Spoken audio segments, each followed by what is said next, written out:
friends, welcome back to my YouTube channel. Today I want to talk to you guys about the video games that I have played the most and kind of a couple stats about my Steam account, which will expose me, but that's fine.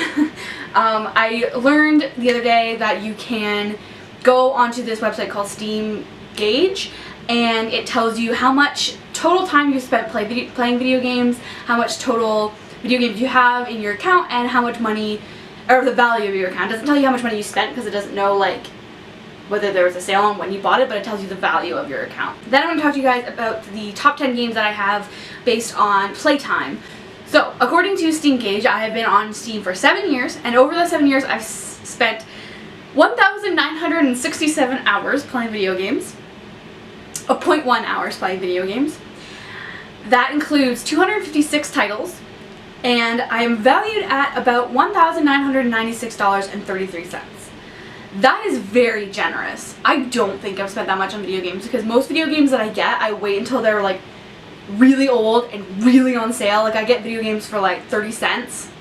So I feel like that must be just like the original price versus what I got them. I don't think my account was worth that much. So yeah, there you go. I have spent that much time on Steam. I am a relatively new into the world of video games, so if that doesn't seem high or it seems really high, depends on your perspective, I guess. But that is how many hours I've spent playing video games, so interesting. And that'll get actually a lot more interesting when I tell you the stats of the top 10 video games that I've ever played.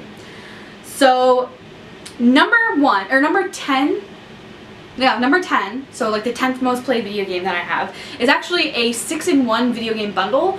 And it's just hidden object games. They're basically like the ones where you do puzzles and you solve like a mystery, and there's hidden object scenes where you have to like go through and find like 5 apples or whatever. I find them to be really relaxing, like point and click adventure games basically. I find them to be really relaxing. I really enjoy them, and so this one has 6 of those games in it, and so I played that game for 23 hours. I played it for 2 hours today.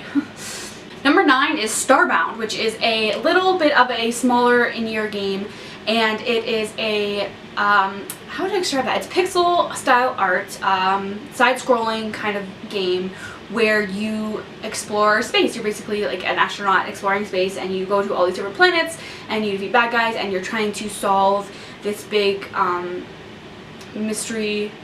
I can't remember the plot that much because it's a lot of just like exploring. You build a base, you have to like craft, and you can get new weapons, and you like go through dungeons and fight bosses and stuff like that, but it's all like an old school pixel side-scrolling kind of style, which I didn't think I would like. I thought that I would find that really annoying, but I found it really, I mean, I played 30 hours of it, so clearly I got over that. Number 8 is another like lesser known game. It's Empyrean Galactic Survival. It's another kind of game. It's actually very similar to Starbound, but it's kind of a more traditional 3D graphics kind of situation, but very similar. You land on an alien planet, you explore it, you build spacecraft to travel between planets, you build bases, you craft, you survive basically.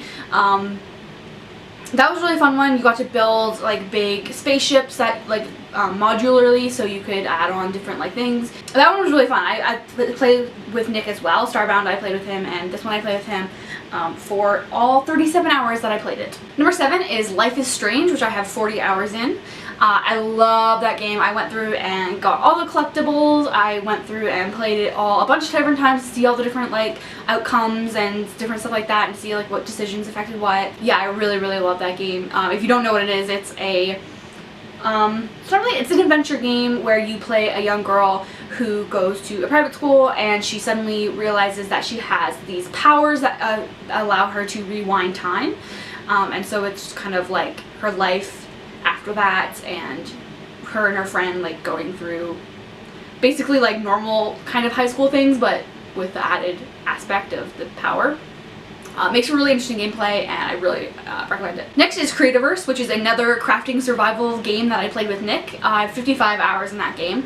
I actually have a couple of videos about that game. I will link in the description if I remember to.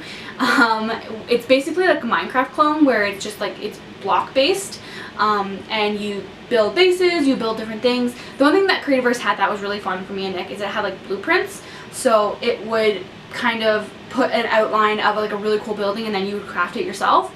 But it allowed for us to make really cool creative things that like we didn't really have the brain power to come up with ourselves, but we could build them. So that was really fun. I have a couple, I think I actually have a tour of the buildings that we've built, and I have a first time playing that game video. So those will be in the description if you want to check those out. Number 6, and our first experience with this franchise is Fallout 3. It says I have 67 hours in that. I guarantee I have way more than that because I played most of this game on Nick's computer, on Nick's Steam account, because this and New Vegas were my two like first video games ever. So it was before I even really like had a Steam account, or at least didn't use it, and I didn't want to like pay for these games myself. So I played them on Nick's computer. And so yeah, it says I have 67 hours, but I definitely have way more than that. Fallout, as I'm sure most of you know, post-apocalyptic environment. You are in Fallout 3, you're looking for your father who left the underground bunker that you guys were living in, and you don't know where he went, and you have to go and find him, and hijinks ensue. Next I have 7 Days to Die, which is another crafting survival game. This one is based on a zombie outbreak kind of scenario. It's post-apocalyptic as well. You basically have to, same thing as all the other ones, you have to build a base, you have to survive, you have to fight off zombies. Every 7 days, which is why it's called 7 Days to Die, a huge wave of zombies will come and attack your base, and you have to defend it and survive. It's a really fun game. Me and Nick played the crap out of this game. We played it for so long. We played it for exactly 92 hours actually. We really enjoyed that one for a while. Next one is, and actually this really surprised me, is the Elder Scrolls Online. Apparently I played that a lot more than I thought I did. Me and Nick were playing it for a while there. We were a little obsessed. Apparently way more than I thought I was. I actually, yeah, Skyrim or any of the actual Elder Scrolls games are not even on this list at all, or even in my library, but apparently I love the crap out of Online. So there you go. Played 104 hours of it. And next we have Fallout New Vegas, which again, I'm pretty sure this is a really small number compared to how much I've actually played it, and that is 129 hours. I think I probably at least played double that. If you looked on Nick's computer, you would see those hours. Probably for the best that they're not on this account. But yeah, Fallout New Vegas, another post-apocalyptic world. You are a courier who is delivering a very important package, but on the way you were robbed and shot, and now you're trying to figure out basically what happened. And during your adventure, you basically get involved in the politics that are going on in the post-apocalyptic world as humanity tries to rebuild itself, and you become an important player in those different factions. I love that game. I think even though it's not number 1 on my played, it is probably my number 1 favorite game of all time. It is so good. I played it to death. And number 1, dun, dun, dun, Fallout 4, woo! And so I would like to mention that Fallout New Vegas was 129 hours. Fallout 4 is 592 hours. It's a big jump.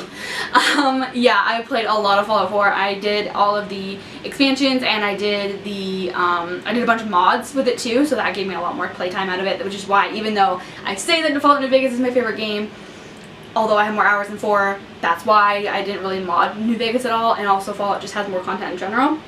I don't know why I'm feeling like I need to defend myself, no one cares. But yeah, so Fallout 4, 592 hours. I don't think I'm done playing that game. I'm sure I will go back to it at some point with a new mod or something like that. But yeah, that is my number 1 most played game. Shocking, probably no one. So now I want to hear from you guys. What are your top video games? How many hours do you have in your most played video game, if you know that? I know a lot of people play different games, like WoW doesn't track it,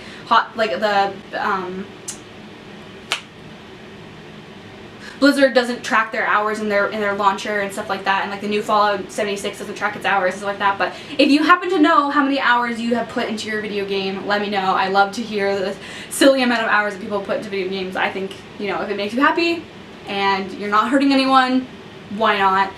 I'm sure if we looked at a lot of people's hours they spent watching TV, it would be just as awful. So don't let anyone judge you for it. But yeah, other than that, I will see you guys in the next video. Later days.